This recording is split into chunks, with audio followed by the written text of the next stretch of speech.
Being miserable doesn't make you better than anybody else, House. It just makes you miserable. Gregory House was the greatest doctor alive, and everybody knew it. But being that good at his job completely destroyed his personal life. He ended up alone, miserable, and surrounded by people who cared about him that he kept pushing away. And today, we're going to talk about exactly why that happened. Gregory House was brilliant, miserable, and completely alone. And the worst part is that he built it that way himself, not by accident, not because life dealt him a bad hand. Because somewhere along the way, he made a series of choices that felt like survival and functioned like a trap. And 8 seasons later, nothing had changed. That's the part nobody really sits with. House saved lives for a living. Thousands of them. He walked into rooms where other doctors had already given up and found the thing nobody else could find. He was, by any measurable standard, exceptional at the one thing his entire life was organized around. And he went home alone every night. Not because people didn't try. Wilson tried for decades. Cuddy tried in ways that cost her more than the show ever fully acknowledged. His team tried, each in their own way, each eventually hitting the same wall. The wall wasn't rudeness. It wasn't the Vicodin. It wasn't even the leg, though the leg gave everyone a convenient explanation to point at. The wall was something House built deliberately, maintained constantly, and never once examined directly. Watch what happens every time someone gets close. Not romantically close, and just honest close. The moment a conversation stops being about medicine or argument or deflection and starts being about something real, House moves. Not physically always. Sometimes just a word. A joke delivered at exactly the wrong moment. A diagnosis offered on a case nobody asked him about yet. The timing is never random. It's precise, practiced. The conversational equivalent of a fire exit, located exactly where the heat gets highest. He jokes when conversations become sincere, every time. Not sometimes, every time. That pattern alone would be enough to keep most people at a distance. But House didn't stop there. He also made sure that the people who stayed anyway, who pushed through the deflection, who refused to be kept out, eventually paid for it. Not cruelly exactly, more like inevitably. Wilson lost relationships because of House. Cuddy lost her job, her sense of safety, eventually her willingness to try. His team members left, or became versions of themselves they hadn't planned on becoming. Nobody walked away from a sustained relationship with House unchanged, and not in the ways that good relationships change you. The easy interpretation is that House was selfish, that he took what he needed from people and discarded them when the need passed. That's not wrong, but it's incomplete in a way that matters, because selfish people usually want things to go better. They want more comfort, more loyalty, more love directed at themselves. House consistently sabotaged exactly those things. He didn't take too much. He refused to take enough, and then made sure the person offering it eventually stopped. That's not selfishness. That's something more specific and harder to name. Think about what House actually had by the end of most seasons. A hospital that kept him employed because his results were undeniable. A best friend who stayed out of something that looked like love but functioned like habit. A team that respected him without trusting him. An apartment that contained a piano, a television, a prescription, and very little else. He was 50 years old, and the most intimate relationship in his life was an argument. Now here's where the misery stops being a symptom and starts being something else entirely. House was in pain. Constant, documented, medically verifiable pain. The leg was real. The infarction was real. Nobody disputes that. But watch what the pain actually did for him socially. And a different picture starts to form. A man in visible, undeniable agony occupies a specific position in every room he enters. People lower their expectations automatically. They extend latitude they wouldn't extend to someone who appeared fine. They pull back from confrontation because pushing hard on someone who is already suffering carries a social cost that most people aren't willing to pay. The visible suffering created a perimeter. Not metaphorically, practically. In every interaction, in every relationship, in every moment where someone might have pushed House towards something he didn't want to face. Nobody presses a man who is already limping. And House, who understood human behavior with a precision that bordered on clinical, understood this too, not necessarily consciously, not in a way he would have articulated if you'd asked him directly, but operationally, in the way he used it, the way he maintained it, the way he reached for it in exactly the moments when the alternative was being seen clearly. The Vicodin made the pain manageable. That's the medical function. But the pain that remained, the limp that never fully disappeared, even on good days, the cane that went everywhere, the occasional grimace that crossed his face in public, that residual, visible suffering did something the Vicodin couldn't do. It explained him, to everyone around him, including himself. Why is House so difficult? The leg. Why is House so isolated? The pain. Why does House push people away? Because a man carrying that much can't afford to carry more. It was a complete explanation, internally consistent, medically grounded, and it redirected every question about House's interior life toward a physical cause that had an obvious origin story and a clear timeline. House never corrected it. Not once, in 8 seasons, did he push back against the version of himself that the leg explained, and House pushed back against everything. He corrected misdiagnoses nobody had asked him about.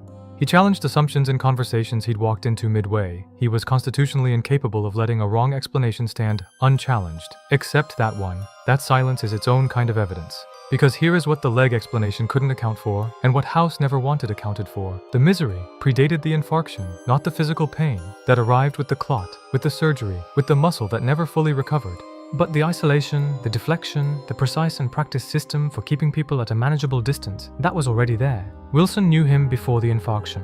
The hospital knew him before the infarction. And the House they knew then was recognizably the same man. Harder to dismiss, maybe. Less defended by obvious physical suffering, but structurally identical. The leg didn't create the system. It just gave the system a better cover story.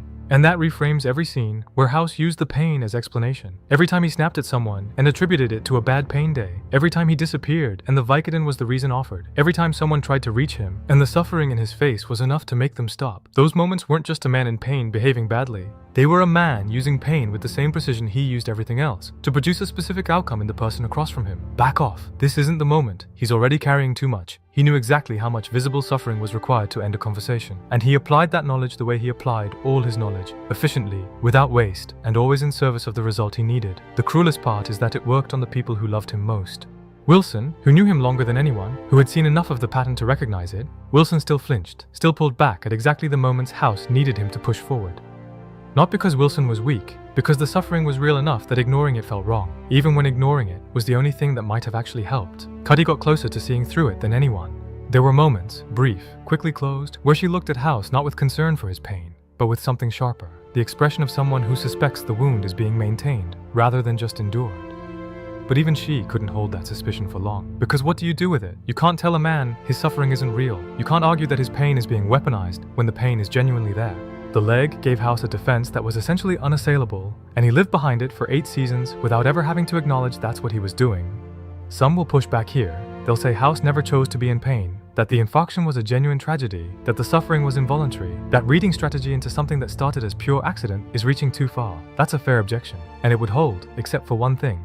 House chose not to get better, not medically. The nerve damage was permanent, the options were limited, but emotionally, psychologically, every version of recovery that was available to him, therapy, genuine connection, the sustained vulnerability of letting someone actually know him, House refused, not once, not as a momentary failure, as a consistent, repeated, deliberate choice made across 8 seasons and multiple opportunities. A man who chose differently would have become harder to write about, easier to live with, less alone. House chose the story that kept him exactly where he was, and the misery was the story, the most important part of it, the part that made everything else make sense to everyone around him, and that kept everyone around him from asking the questions that would have made his actual situation visible. He was the best diagnostician in the room, in every room.